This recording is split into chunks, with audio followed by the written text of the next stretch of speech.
Well, yeah. Look at your surroundings. Like this is all new for the people that are watching on the video. This is a treat because we're actually seeing the secret studio north now.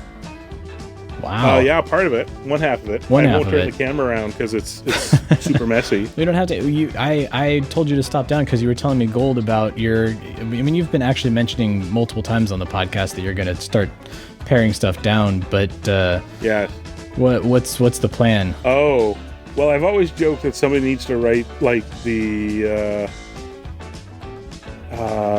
Marie Kondo. What is that? I forget what her movement is called. The art of... KonMari? Is it KonMari? Yeah, it's her name. Marie Kondo, KonMari.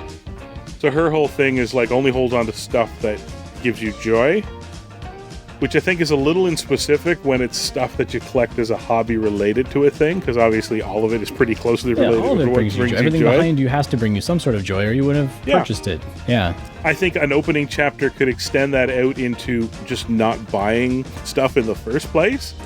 If you can kind of project yourself going, how much joy does this bring you? And will it bring you that joy for years to come? Because otherwise it's just going to turn into a thing you're going to have to downsize. And then I discovered this other woman's book, the Swedish book of death cleaning or something like that. Death cleaning? Well, yeah, because again, it's more of a cultural philosophy there of you know how you what do they call it?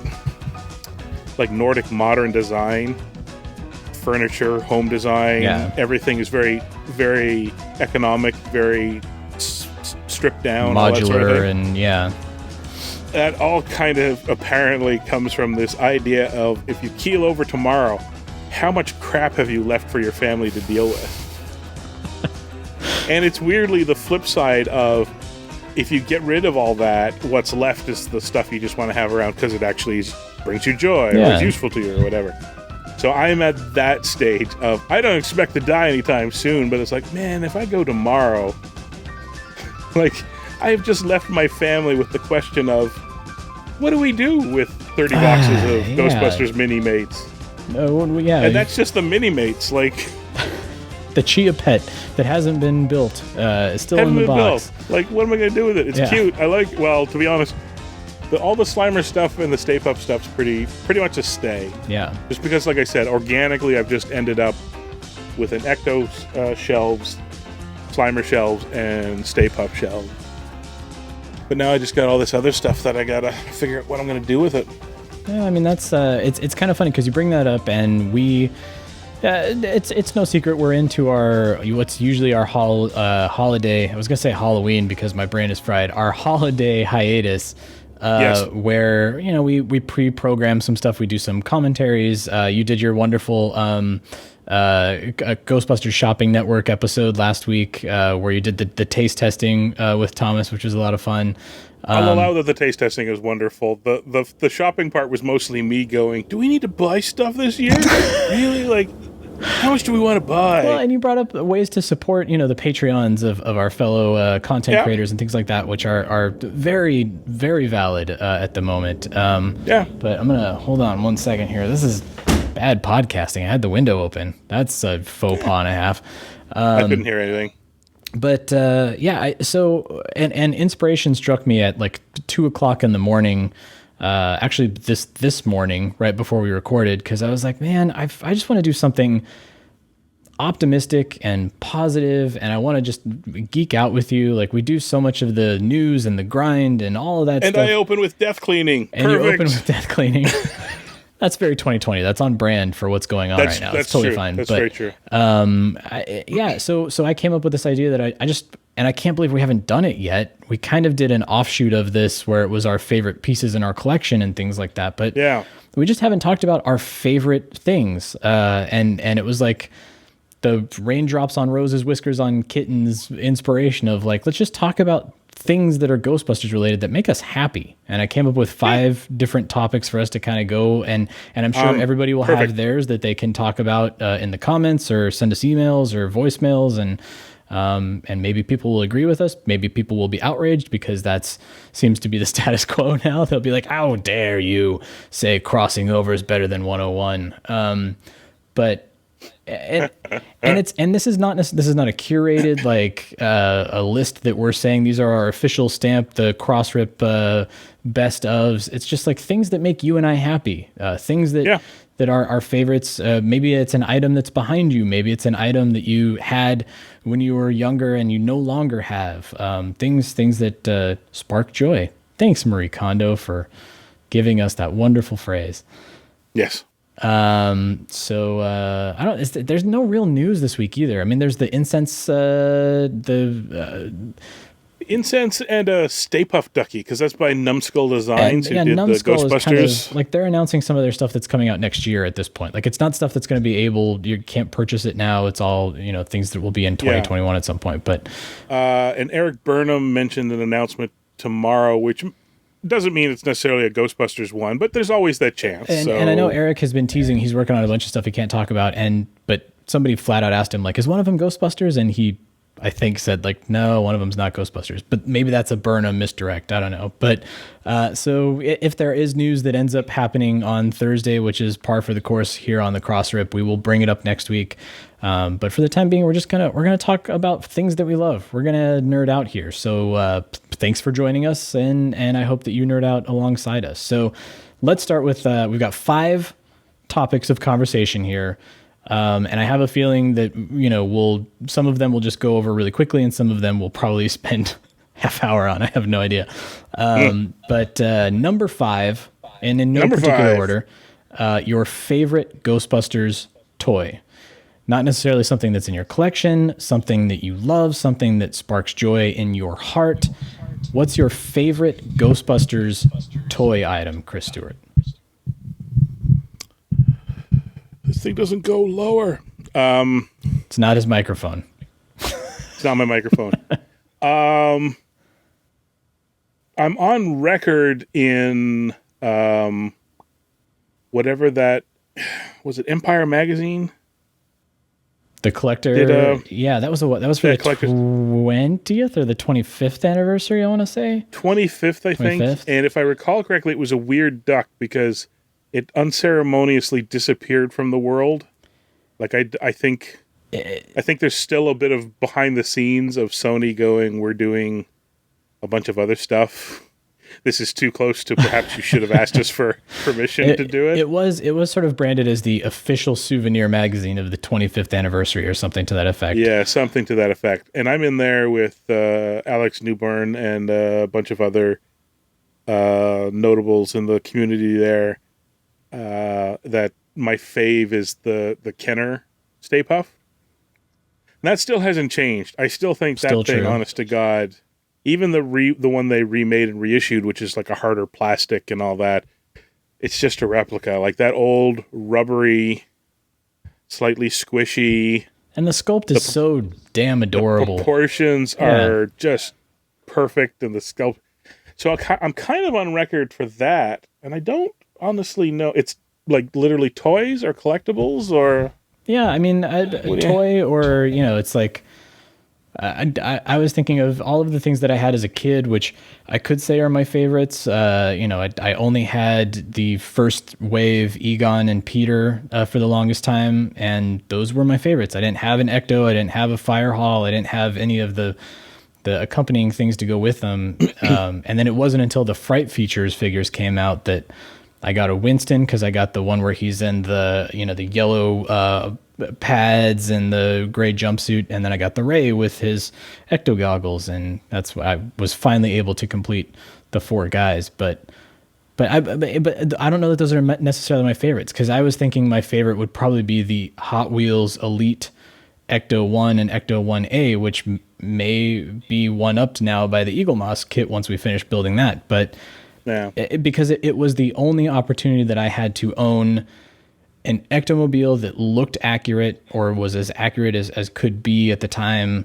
And I happened to get it just like right before I started working on the Ectomobile manual. So it was like I had that up on the shelf while I was writing, and I was looking at things and finding inspiration, just staring at these 2 die-cast models. And so I would say those are probably my favorite. It's like the kid favorites and then like your adult favorites. Yeah. It's tough to differentiate sometimes. I don't know. Yeah. It's hard to get it down to one. I have a sealed and then my long used and abused open copy of the role-playing game. Well, yeah, games. We'll get into games. Maybe that's. Do you want to wait? We can talk games. Oh, I thought that when you mentioned that one, that was all video games. Let's just leave. Yeah, okay, I'll take that off for now. Okay. The McDonald's the Happy Meal Ecto Siren. I love that, and I think I still have like 8 of them lying around. Like I just keep picking them up every time I see them. I know we've talked about that before because I was always jealous as a kid that our real Ghostbusters McDonald's tie-ins were pencil, eraser, ruler, notepad. It was like be productive. You guys had all the cool stuff where you had like the bike siren and the basket and what was the other one? Water bottle. The water bottle. Yeah. Yeah. Yeah. It's like, why the Canadians got all the cool things? And I didn't know it at the time. Maybe it's better that I didn't know at the time. It was after the fact that I was like, you guys got all that cool stuff and we didn't? Man. Yeah. I mean, I had, and then in my teen years, neglected and destroyed, and then reacquired a set years later. Ontario or Quebec, probably Quebec, was a test market for some stuff, and it had the Ghostbusters 2 placemats. Yeah. With the art. Like there was art that made art specifically so cool. for the very cool. And like I said, I had a set of those and then they got lost and destroyed and then I replaced them.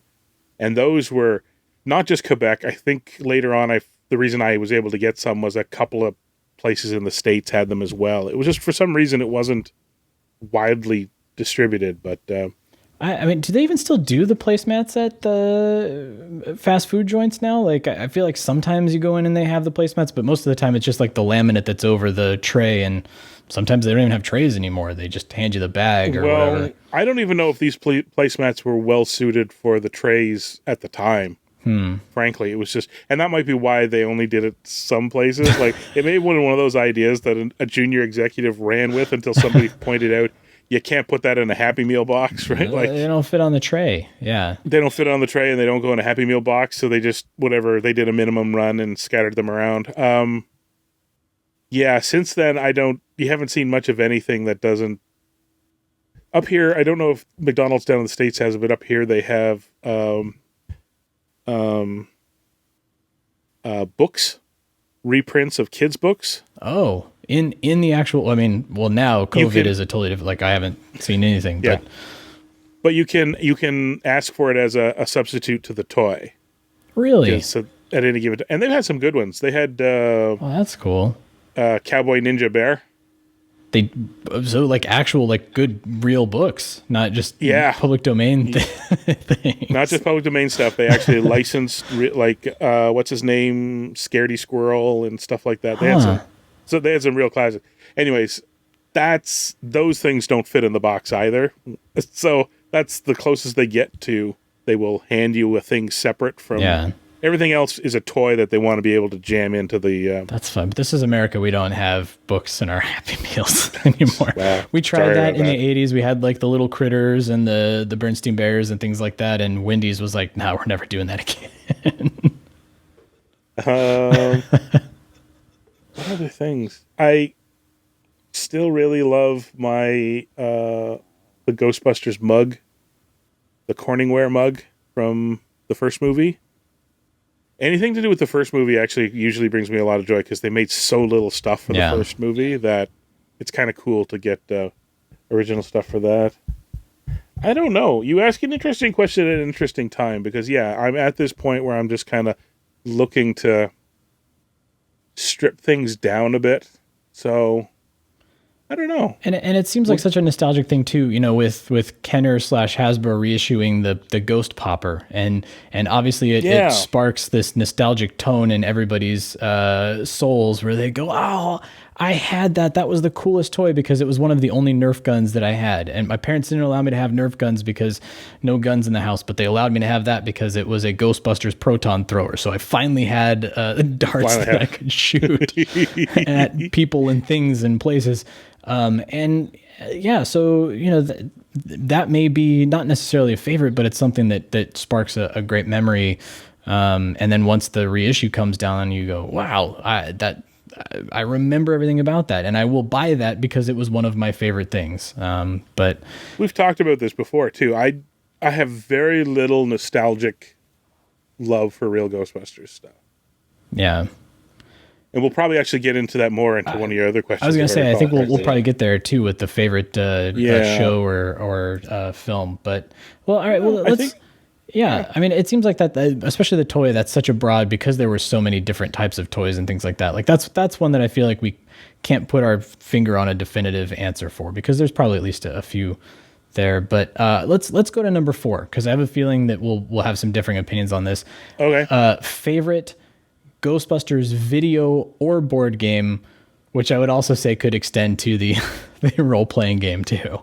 Oh, I see. Okay. Yeah, then hands down, it's the role-playing game. We've interviewed Mr. Crane and talked about the first game. That was a big, that's mine. Like, that was a big moment for me. I feel like we could have stopped the podcast there and I've been like, well, we interviewed David Crane. That game meant so much to me. This podcast is over. I thought you were talking about your love of the first game, and I was like, you really like the first game? Oh, I do. Okay. I love the first game. Really? Yeah. I mean, for all of the clunkiness and for the 20 years that it took to load on my Commodore 64, that game for the longest time was me vicariously living as a Ghostbuster and throwing the cassette tape on and playing the soundtrack while I was playing the game. And because, again, before I had more of the toys and before I was able to kind of instill myself into the role-playing aspects of things and build my own proton pack out of siding and whatever else was in the garage, that game, that was it. So that was me being a Ghostbuster. See, I never had ready access to that game I remember playing it, but I believe it was probably at friends' houses and stuff like that. I never really had it myself. And that was a tough game to, like, in one visit to your friend's house, get to the end of or anything like that, or really build up your business. It's not a game that lends itself to playing with friends watching you either, unless you get to the last level where you're trying to sneak the guys past the Stay Puft Marshmallow Man. And the Nintendo version is totally different. And go watch the Angry Video Game Nerd video. I won't get into that, but the Commodore 64 version still remains to this day probably my favorite. I really like the Sega one. Mostly because it was a big step up. The side scroller, right? Not the Master System one? Yeah. Never really liked the arcade one. I mean, it was okay when you saw it, but it never really rang any bells for me. I love the arcade cabinet. Like, the cabinet was beautiful and the marquee was super awesome, but then when you played the game, it left a lot to be desired, that's for sure. There's a lot of... And as much as I like the video game, Ghostbusters the video game, just because it kind of stepped things up a lot, the one thing that no video game or any of the board games or anything like that has really done is let you 100% be a Ghostbuster. The first game tried. The first game was kind of like, it's you, and it's like, where am I? We can't, here's your car. Okay, great. It immersing yourself in it was a little harder, but the role-playing game was just... That's it. You needed a table and pen and paper, and away you went, right? You were creating your own guys. You were off on adventures. I still think that ranks up there as my favorite. And it remains the thing that I hope sooner or later they'll be able to accomplish as a video game, which is... a video game that lets you be you as a Ghostbuster, right? Puts you into that, like a massive multiplayer online RPG or something like that. That doesn't even have to be massively multiplayer. The more I play stuff like Watch Dogs, where they let you run a single player, but then have this online / open co-op kind of thing, where you can kind of massively multiplayer, but really all you're doing is they're blurring the line between your single player instance and other people's multiplayer instance into the same world, but it's not, it hides the fact that really it's you getting together with half a dozen people in a very large world to go do stuff, as opposed to trying to push a really great looking world while thousands of people are on the same server. Everybody's spawning in the same spot. Yeah, exactly.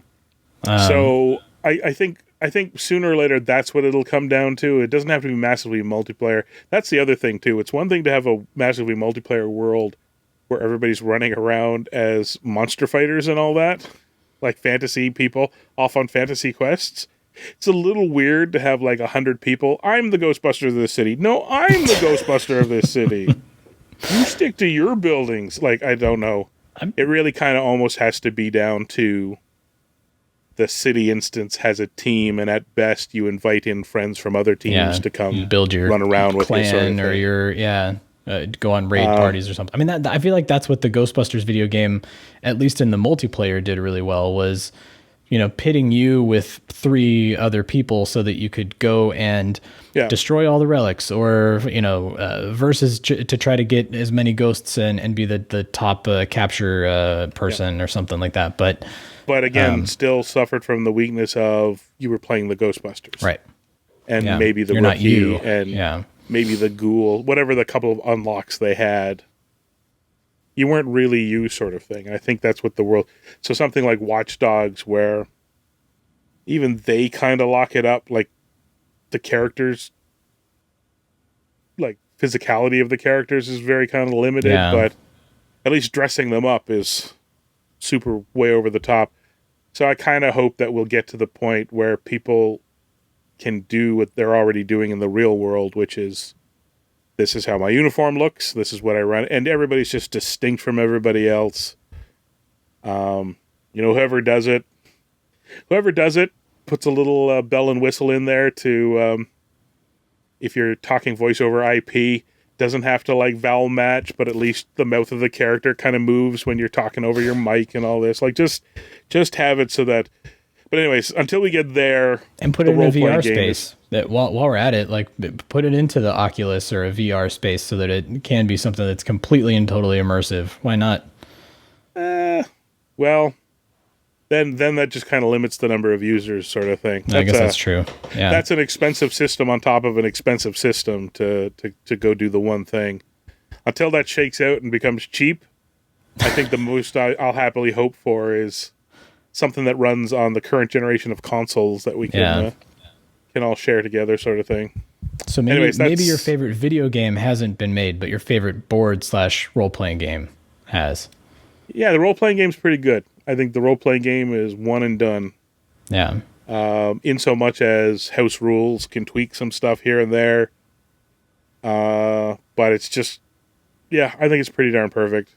And I like that a lot. I want to throw a shout out to, because you've got it right over your shoulder too, to Cryptozoic, because that first board game, I mean, the second board game is fantastic just because it one-ups the ante on things and adds characters and scenarios and all sorts of stuff. But that first game is still fun. I mean, the problem is that you and I are both people that don't have a whole lot of free time on our hands at the moment. So it's like, that's a game that I wish I had when I was in high school, because that would be the one that sits on top of the refrigerator that we just continue to play, and we have scenarios going and we have campaigns going. And so that's a big one, man. I like that game a whole lot. That one goes it's a pretty close second to the role-playing game, in so much as, again, you're locked to the characters, so you're not really making your own.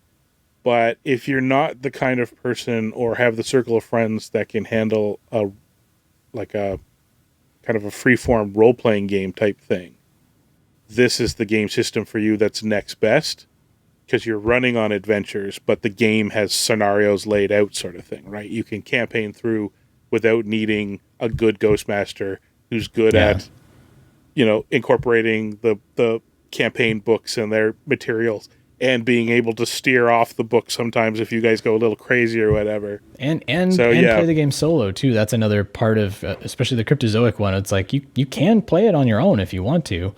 It's more fun with more people, but Yeah. And the bells and whistles they put in with the Kickstarter, like all the extra characters, like the just, and they really put it out there for everybody. That's where the second one got so overwhelming, because I still have the Extreme Ghostbusters characters and scenarios that I've never run with, the Lewis Tully expansion pack, which I don't think I've been able to even open because it's just like I haven't gotten there.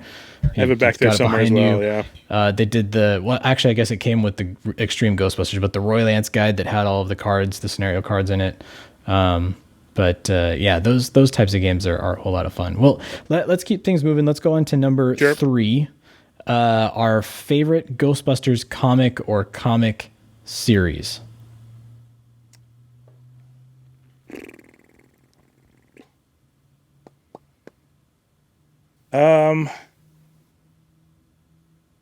Got to be pretty much in the IDW Shonen run. There's so many good ones. That's where it's tough to. There were a couple of small stories in that the manga collection. Remember they did that? That was fun. Yeah, I really liked that book. That digest size manga was really good. Yeah. A couple of those that were really good. And there's still the covers, the first handful of covers on the Real Ghostbusters by Now Comics. That's what I was going to say is there were 2 runs on Now, like the Now side. So it was the Real Ghostbusters, that first 3 issue, the 1, 2, 3 was the first arc, is fantastic. And then there was the Father and Son trilogy, which is, Peter Venkman befriends the devil's son, which always gets me. I don't know why I love that one so much, but there's just so much happening in there. But yeah, once you get into the IDW stuff, there's tough to pick one. Like Crossing Over was a big one for me because not only because we were able to talk about it on the show and it was one that we were able to dissect, page by page, panel by panel, but it really brought things together in a way that was very coherent and fulfilling. And you got to see anybody and everybody, including ones that Eric and Dan and the team made up. So we saw multiverses that we didn't even know existed in Crossing Over, which was a feat in and of itself. But I hope Eric has a big announcement for more IDW comics, because I always feel like my favorite one is the one that just came out. So yeah, where's the next one? Because year 1 was great. Like the one shots in year 1 filled in some sweet gaps that year 1 I think is just because it's not locked into the growing lore of the rest of the series. Which, let's be honest, by the time it gets to Crossing Over and all that, is getting pretty. It's serialized. It weighty. assumes that you now know all of these characters and their stories from the ongoing series and even before the ongoing series. Yeah. Whereas year 1 was a nice addition to the first movie, really, sort of thing. So I could make an argument for that. I could make an argument for the first 6 or so issues of the Now Comics run. Actually, you know what? No. I would put those at 2 and 3, respectively. Year 1 is number 2, and then the first handful of the Now Comics. I would put the Now Comics adaptation of Ghostbusters 2 at number 1. It is good. It's really good. It's basically the movie. It obviously got done earlier than stuff that was cut, so it still includes. That's one of the things I really loved about it was the Ray flipping out. Yeah. In the car. It was like a novelization where it was, it included stuff that they had no idea was going to be cut from the film. But weirdly still played out as if they dressed up in their real Ghostbusters uniforms and looked like the real Ghostbusters. Yeah, it was the real Ghostbusters as Ghostbusters 2. Ghostbusters 2. It was. I think I put that at number 1, honestly. Now that I think about it, I would almost, yeah. That for the same reason that I feel like the David Crane Ghostbusters Commodore 64 game speaks to me, that adaptation of Ghostbusters 2 was, when I went to go see the movie, I didn't have the novelization afterwards. I had the Now Comics, at least I think I had the first 3 of the Now Comics issues, and the 4th one didn't come out until the movie was released, or the week after the movie was released. So right. No, wait, I take it back. It actually came out before the movie was released. This was back when we didn't care if comic book adaptations came out before the movie came out. It came out before. Yeah, now that I'm thinking about it, because I think I had all 4 of them, but I didn't want to finish reading them, or there was a reason that I hadn't read that fourth issue. But for the longest time, that was how I had to relive Ghostbusters 2, was rereading the comic books. If you couldn't go rent the tape because it was still in the theaters for 6 months afterwards. But that was where you went to go see it. That's also how I saw RoboCop 2. Was I had the Frank Miller adaptation comic, and I was like, oh, I know everything that happens in RoboCop 2, even though it was my parents didn't let me see RoboCop 2. I still actively remember and regret there was a comic shop in Calgary. Not a comic shop, sorry, a used bookstore. And I remember going in one day, and they had the trade paperback of the Now Comics Ghostbusters 2, the collected one. Yeah. And I think probably just because I was like a university student and all that, and money was just not, not lying around. It wasn't falling out of my pockets or anything like that. So it was enough that they wanted basically cover price for it. Wow. Which was, wow. In retrospect, cheap. But at the time, it's kind of like a trade paperback, $10, $15 or whatever. It's kind of like, yeah, you're scraping money out of the couch to go pay for dinner. Basically, $10 right? lot. So I passed on it, and then it was next time I was back, it wasn't around anymore, and I know they're out there. I've seen them on eBay. One of these days, I may pick one up. But man, I regret that one. I should have grabbed that one definitely. That's when you'll see scans of, like, I think Ecto Crank for Christmas one year put a scan of his up there, and you see the title page and all of the things that you've never seen in the comic adaptation. You're like, oh, that is the coolest thing. And I think Titan, when they reprinted some of the stuff in the UK, may have reprinted it as one of their collected omnibus volumes. Yeah, I think they must have. Because there was a weird relationship between Marvel UK and IDW in the US. We're kind of at a certain point, we're swapping assets back and forth to kind of cheapen their production load. But it is, when you go back and you read those UK Marvel Real Ghostbusters, like the little digest sized, I have all of those trade paperbacks that came out when it was like 95, 96 when they reprinted those. The annuals. Yeah. Just like the little offshoot one-off 3-page stories that they would do. It's kind of cool. It's like an alternate universe. All of the stuff that we didn't see here in the US or even up in Canada that, was stuff that you could just go down to the store and grab in the UK. I have a soft spot for the, it doesn't count because I think it might have had a couple of small cartoons in it, but it was the Real Ghostbusters magazine out of the UK. Yes. Yeah. And those I love, not so much for what's inside, which is clever enough, but they again went back to Ken Stacy to do the covers. Yeah. So every single cover is a new Ken Stacy original. It had the pull-out posters in it too, right? Like the Now Comics, it had like the gatefold poster or you at could least pull some out of them the did. I don't know about all of them, but at least a few of them did. Yeah. Yeah, man, those are good. I know. I made a point of picking. I think I have all of those. Pretty sure I have all. If you're out there and you haven't seen those, go to Paul Rudolph's Spook Central. He's got scans of all of them, and they have articles in there about the Ghostbusters Spooktacular. They interview, like, is it Tom Morga? They have like a stuntman interview, and I don't know if it's Tom or not, but there's a couple like behind the scenes things in there. That was the first place I saw Peter Mosen. He's got a whole write up on him in one of those magazines. So yeah, check those out. Those are fun. I mean, Spook Central is a great resource for all of these things that we're talking about, where you're like, what? I didn't know that existed. And chances are Paul's scanned it and put it in there somewhere. Basically. Yeah. So check that out. Well, and again, maybe our favorite comic is still yet to come. We have Afterlife coming out in 2021 now. Maybe there's some tie-ins there that something's gonna hit us right in the feels. Who knows? All right, well, let's go on to number 2, because this is one that I was going to save to number 1, because I know you're gonna have something cool.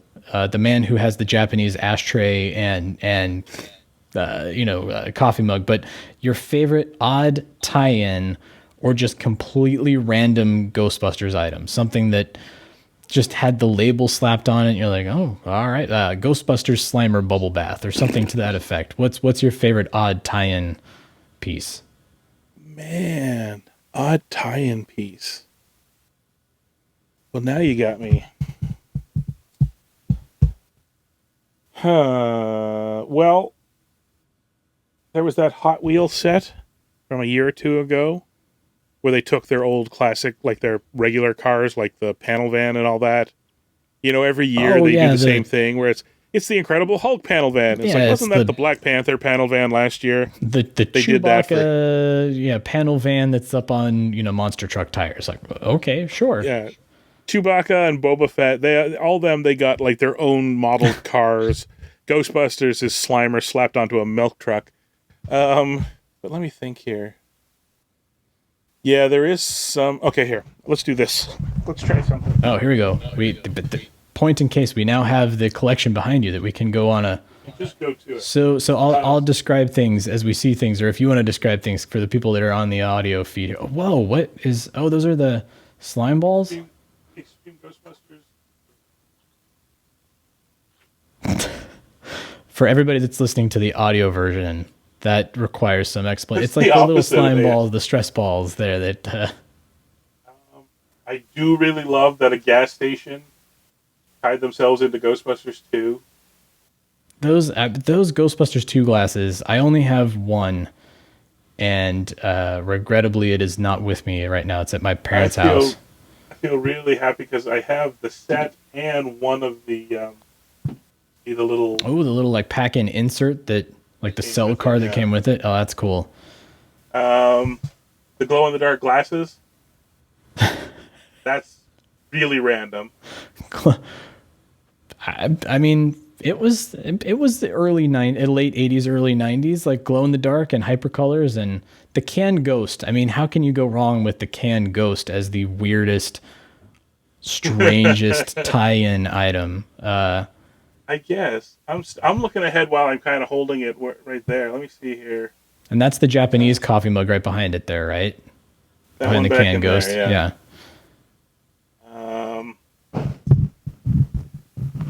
I don't know, man. I mean, those are some pretty good ones. Like the canned ghost is one of those that's just like... Yeah. Canned ghost... cord doesn't reach. I don't know. Kentucky Fried Chicken when they tied into Extreme Ghostbusters. Yes, pretty good. Yeah, the Slimer Squirter, which my daughter still plays with as a bathtub toy. You just glossed over one of the ones that the Heinz. Oh my God! Don't show that to Dinosaur Dracula. He'll try to eat it. The glasses. If you want to go pan back up to your Stay Puft glasses there. Yeah, those guys there. I was going to say those glasses, those weird sunglasses that we got at the premiere. Yeah. Because of the memories that came with them. Like, I am never going to wear those glasses again, obviously, but I'm holding on to them for the rest of my life because, like, what a weird and surreal experience that was. Being on the green carpet at a Ghostbusters premiere with our microphones with the Ghost Core logo on them, interviewing all the people that were walking by on the stop and talk. And then they're handing us all this stuff, and among it is those glasses, and you and I are like, let's put these on. Why not? Oh, I mean, I can barely reach, but I have, like, the Hardy's noisemakers. Those are a little... Yeah. Happy Meal. Recently, it gets weirder because you start getting people that are trying, like the people that were promoting the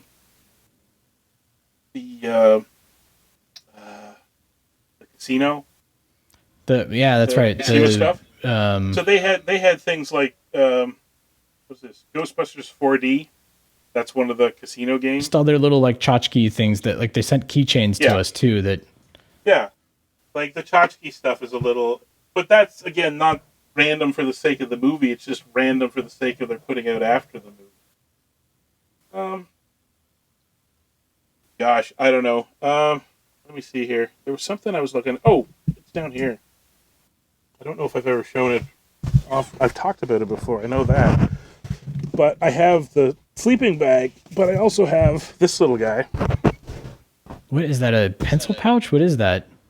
No, it's the like scale version. Yeah. That they used to have in the store, because it was like they didn't have an unrolled one, so they said, imagine this 5 times bigger. That's you've never shown that to me, and that is amazing. As a kid, I always wanted, when you would go into the sporting goods store and they had the scaled down tents, and I always wanted one of those, and my parents were like, what are you going to do with that? I'm like, it would be awesome. Like all my toys could fit in it, and yeah. But it was meant to show you exactly what the materials were and what the zipper was like, and yeah.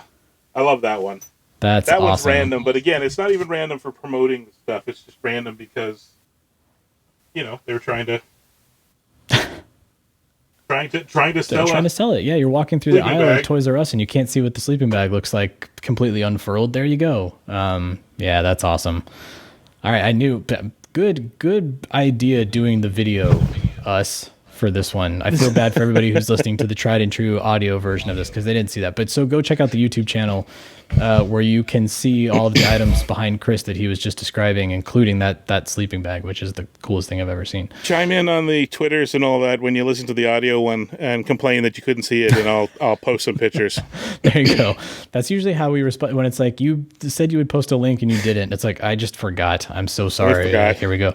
All right, so the time has come. This is the Sophie's Choice segment of this here show.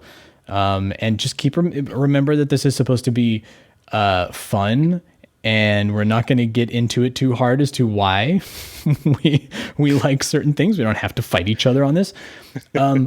Our favorite Ghostbusters film or animated series.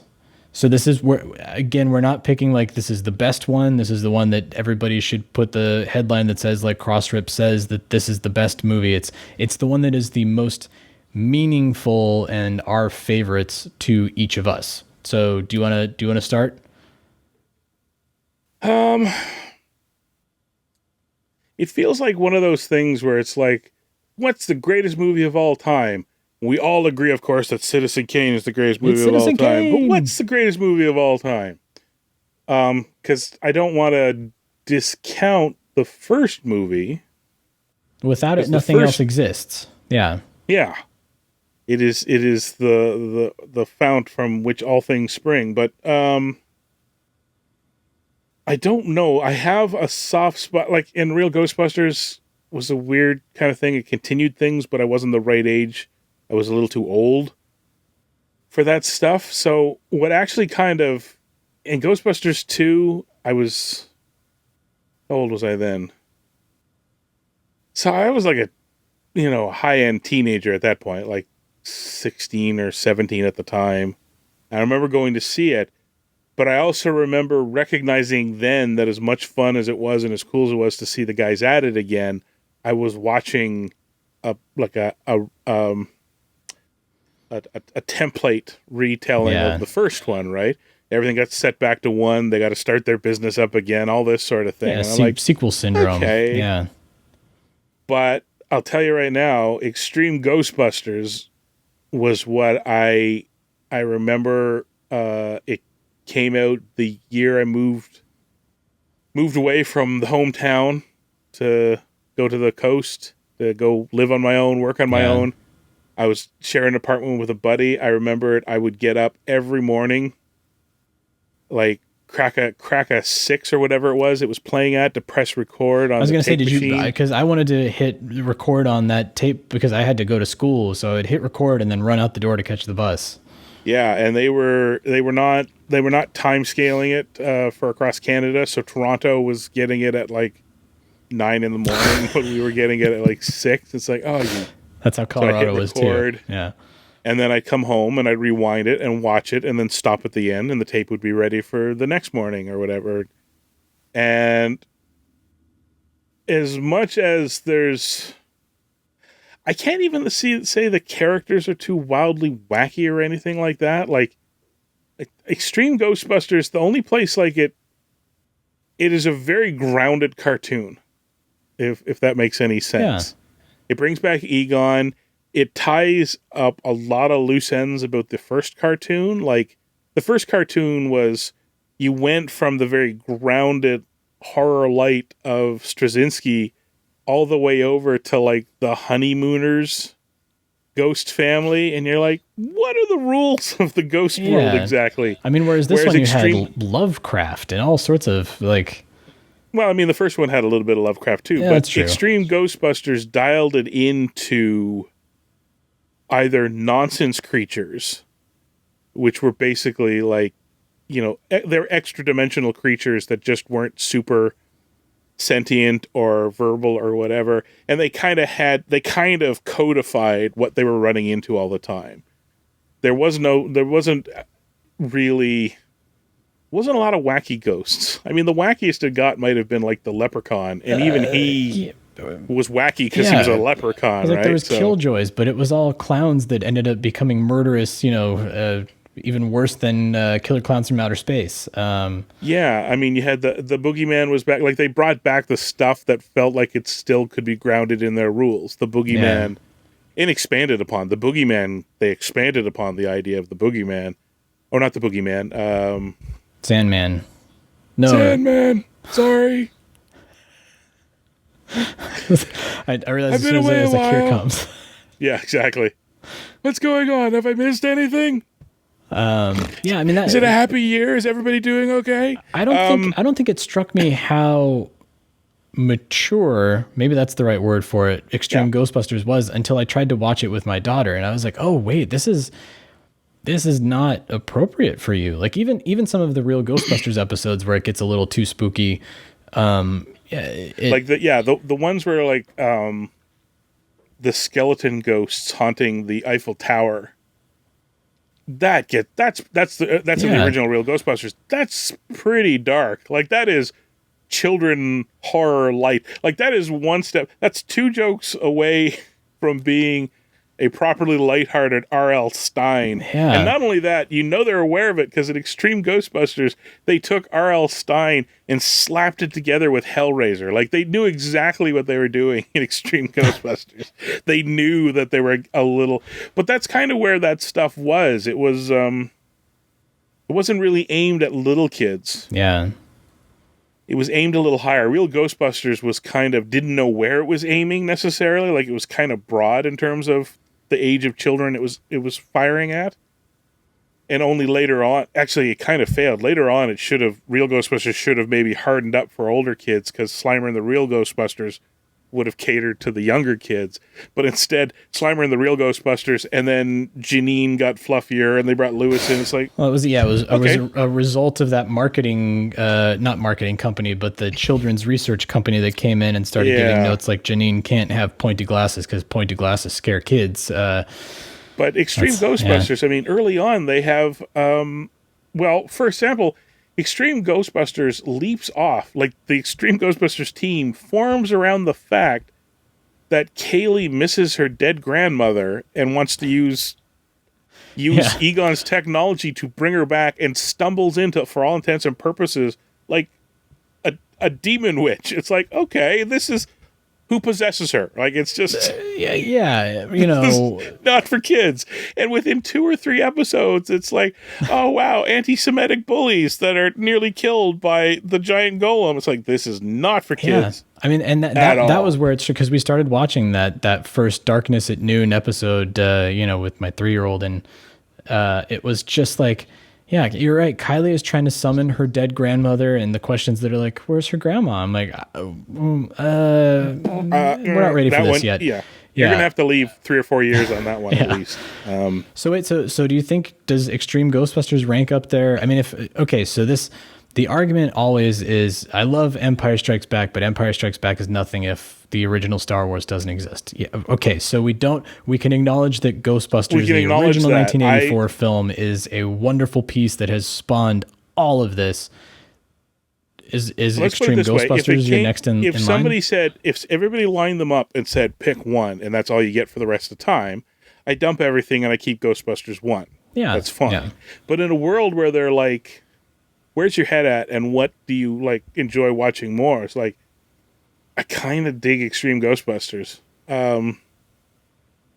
Yeah, like it's just, and it's kind of also grows out of the fact that I haven't rewatched it.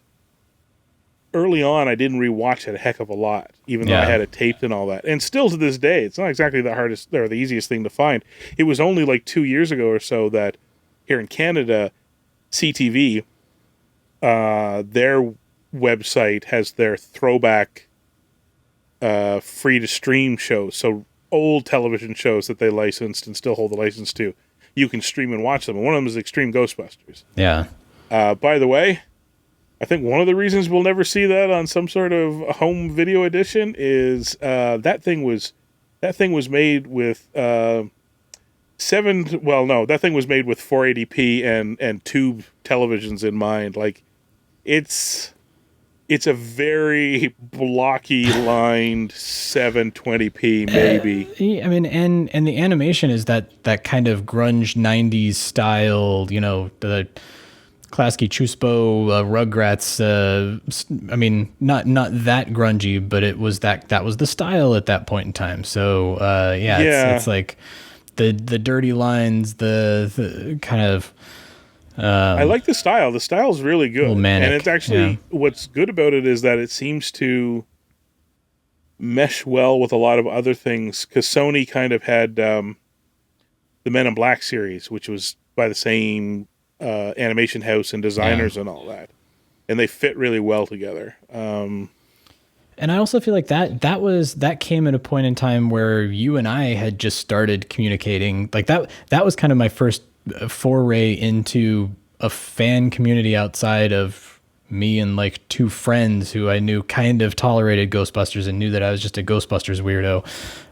Where it's now this show is coming out. We're all up on Bill's message threads talking about the show, and we can't find it on our TV guide, and we have no idea what time it's going to air. So we're all just going to hit record at 4:00 in the morning and see at what point in time it airs that first day. I remember that was the hardest part, was just finding when the show was airing, and I think that's part of what shot them in the foot a little bit. Nobody knew what time it was on down here. Down there, you guys would have had a problem. Here, we lucked out because it was YTV, which may have morphed into Teletoon or something over the years. I don't know, but it was essentially the one of the cable channels.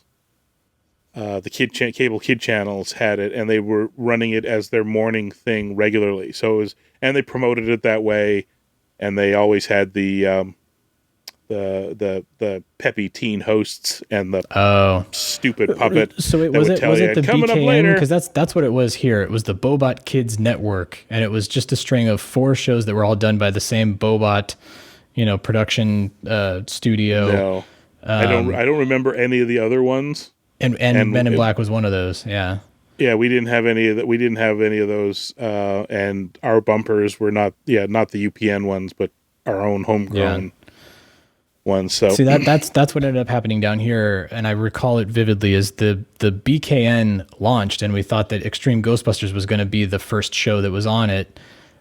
So we all set our recorders, even though it wasn't in the TV guide. Like, the TV guide's probably just not up to date or something.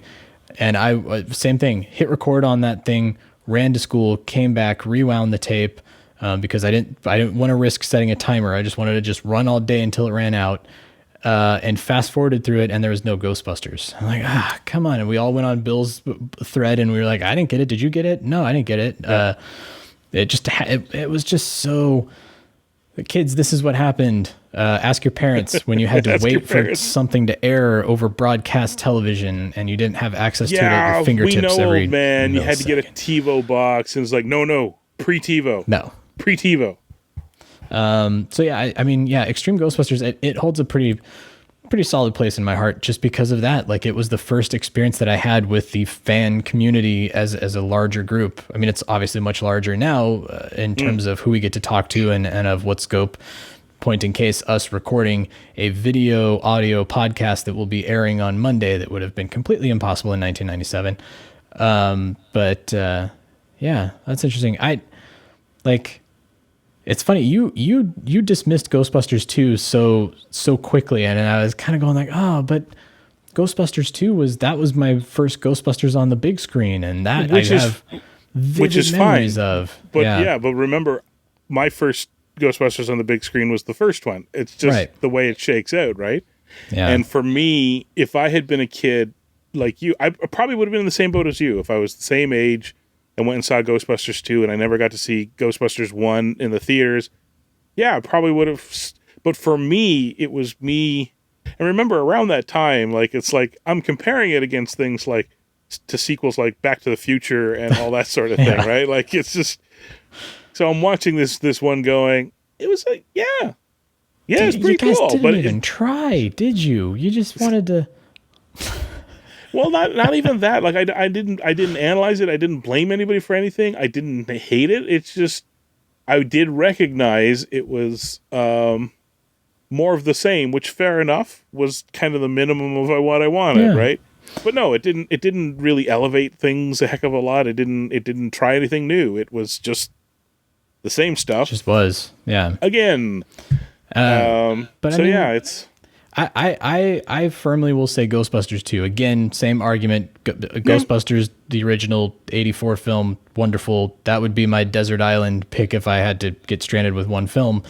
But Ghostbusters 2 is my favorite because that's a movie that no matter how crappy of a day I am having, if it just happens to be on Freeform and I catch it in the program guide and I switch to it in the middle of like in the middle of the movie or at the end of the movie, or it doesn't matter where I catch it.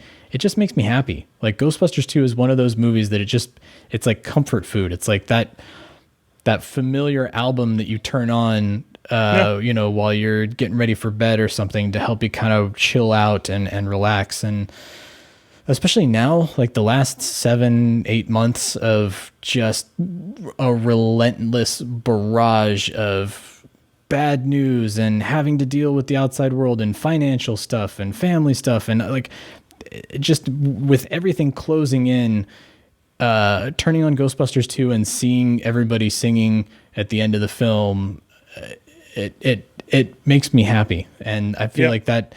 Ask me again in a few months, maybe my movie choice will have changed. Maybe Ghostbusters Afterlife will come out and will just completely blow me away and will have the exact same effect. But as of right now, as of December, when you listen to this, it's my favorite. Like Ghostbusters 2. And I know that that's like the cool punk rock. Like Ghostbusters 2 is my favorite, man. It's like the people who say Return of the Jedi is their favorite. But yeah, it is. I love that movie. I love Peter McNichol. I love how self-aware it is, even though they kind of know that they're rehashing stuff in certain points too, where it's just like, I don't know, the Statue of Liberty walks down Fifth Avenue. Okay, yeah, let's run with that. Yeah, it's kind of like they were so kind of self-aware of what the original movie did and what notes it hit with people that they're having to kind of replicate and recreate. I like that they started to set up the world of kind of like quote unquote magic. Like I say, one of the things we've discussed about the first movie, and it infected the cartoon too, is what are the rules? They didn't really have them, so it just But at least by the second one, most of the ghost creatures were like critter creatures, like so you could treat them as extra-dimensional critter creatures. And Vigo exists purely as a human that tapped into all this extra-dimensional PKE power stuff, and I liked that a lot. That was one of the things I really liked. It goes kind of beyond just ghosts and kind of delves more into the paranormal and the macabre, and say hi to the coven for me. Like there's it acknowledges that there's that whole other aspect to the unknown that. And it really solidified by the time you get from real Ghostbusters into Extreme Ghostbusters.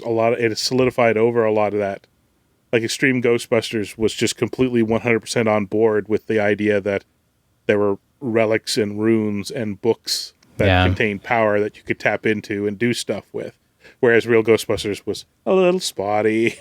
kind of in and out with what magic was here and there, sort of thing. Time travel, sure. Magical flute brings around Ragnarok. Oh, okay, yeah, I got that. That's okay. There's magical instruments that bring back bands in New Orleans. Oh, okay, sure. Yeah, I don't know. I mean, it's all good stuff. It's just like I said, it wasn't super. I'm not even saying it necessarily had to be super cohesive because it was a cartoon made for kids. But by the time they got to Extreme Ghostbusters and Ghostbusters 2, which had to incorporate a more adult, it was going to be kids and adults. Yeah, it kind of tightened some stuff up, and I dig that. It's one of the things I look forward to most about Afterlife is I have a real feeling Afterlife is really going to, with this hint that we're going to see more of the Shandor story. Speaking of humans tapping into ghostly paranormal stuff, it's really going to tighten some things up again too. So that's and also kind of speaks to all of the things that I think we've been talking about here, where it's like us as adults, we're going to go see this film and we're going to be intrigued by things, but I bet kids who go and see it are going to be scared by all of the jump scares and totally into the gunner seat on the Ecto one, and it's going to be one of those like. Watching the new Animaniacs, like sitting watching Animaniacs with a kid, and all of the jokes like, on your left, you'll see where they shot Batman. And everybody's like, yay! Versus Superman. And everybody goes, oh. And that's a joke that I get and I love, but there's manic things happening on the studio lot behind when that dialogue is going down that my daughter is laughing at. So it's like, Ghostbusters is one of those unique things that can serve both purposes and should serve both purposes, So hopefully Afterlife does that too. I have such high hopes for Afterlife, Jason. No pressure. No pressure. At all. Well, so Chris,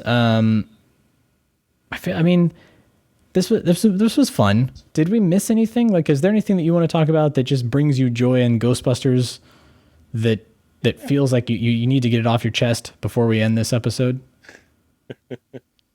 Not really.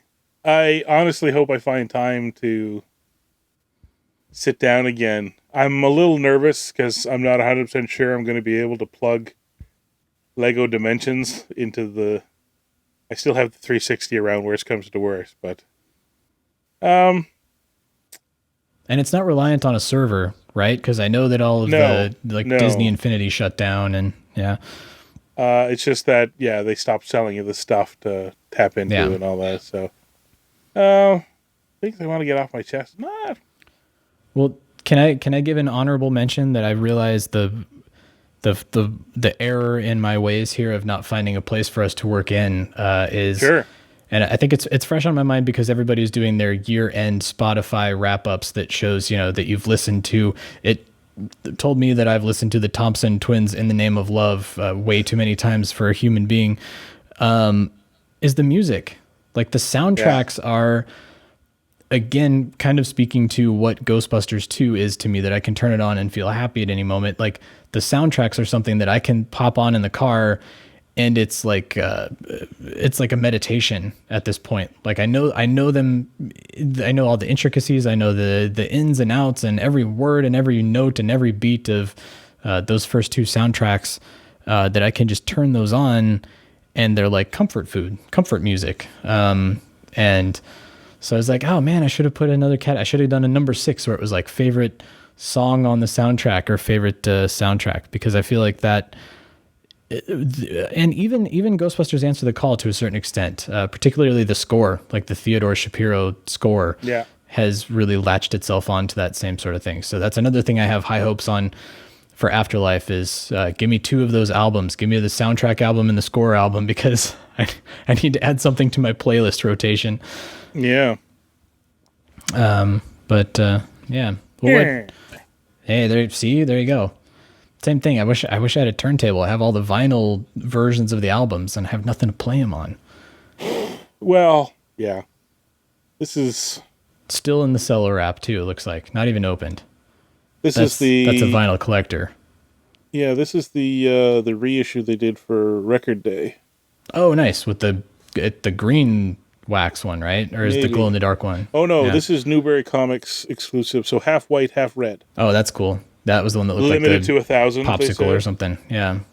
That one, the Barnes and Noble one, that's just red vinyl. Yeah, I don't know. The first one is still my fave. Yeah, the Stay Puffed one. Does it still smell like marshmallow? Mine stopped smelling like marshmallow.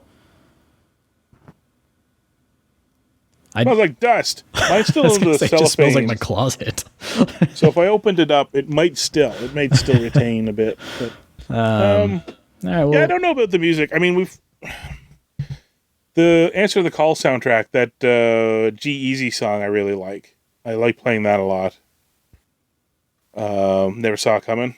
Yeah. Is that what it's called? Yeah, Saw It Coming. Yeah. That one I really, really like a lot.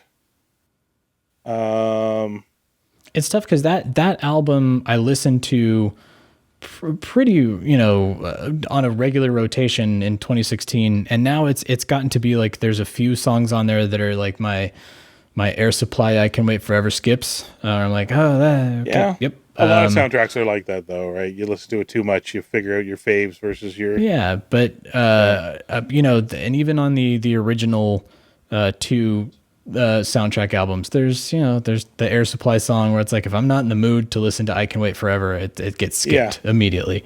Elton John doesn't get a lot of play. Oh, yeah. I mean, the Elton John song is fun. That's pure 80s cheese fun. But... It's sometimes the Promised Land on that album gets skipped over. It's like, this is a sad song. This was not written for Ghostbusters, and that it's a very like sad and downbeat, and it's about a very serious subject matter. And it's like I just want to listen to Bobby Brown singing about fighting evil guys. Yeah. But yeah. Well, what else do you have for final thoughts for this here episode? None. It's the end of the year. I got nothing. I know. Everybody's fried. Everybody go home, relax. Stay home, relax, frankly. Stay home. Yeah. I guess stay tuned. You and I will do a little something for New Year's. Yep, we got a New Year's plan. We got some holiday music coming for everybody that's out there on the audio feed that will not be in the YouTube feed for obvious reasons. Yeah, we have a couple things up our sleeves. We're working on a couple of good interviews that I don't think are going to happen until after the first of the year now. But probably not going to happen until the first of the year. But yeah, we're going to be around. What can I say? Yeah, nothing. And I don't know if I want to force it either. No, don't do it. Yeah, say goodnight, Chris. That's all I got to say. To be honest, we didn't honestly necessarily think we'd be talking today, so I just kind of refer everybody to last week's, which is, treat yourself. Stay home. Buy something fun for you and yours. Curl up in the living room. And don't come out till January 15th. And try 20th. To keep all the things. I mean, the part of the reasoning behind this exercise is try to keep all of the things that make you happy in mind. Your favorite things, Ghostbusters related or otherwise. Try to hold on to those. Don't let all of the bad things continue to manifest and fester inside as much as it can. Yeah, and don't burn it out either. I think we talked about that before. It's just the things we love are under a heavy load. Both persons and things are under a heavy load as we use it as to self-medicate right now. And nothing worse than it gets us through a hard time, but then all it does is remind us of the hard time, so we don't want to go back to it. That's not something I want. So yeah, exactly. Well, so everybody out there, stay safe. Keep things that you hold dear to your hearts, and we'll see you all on the other side.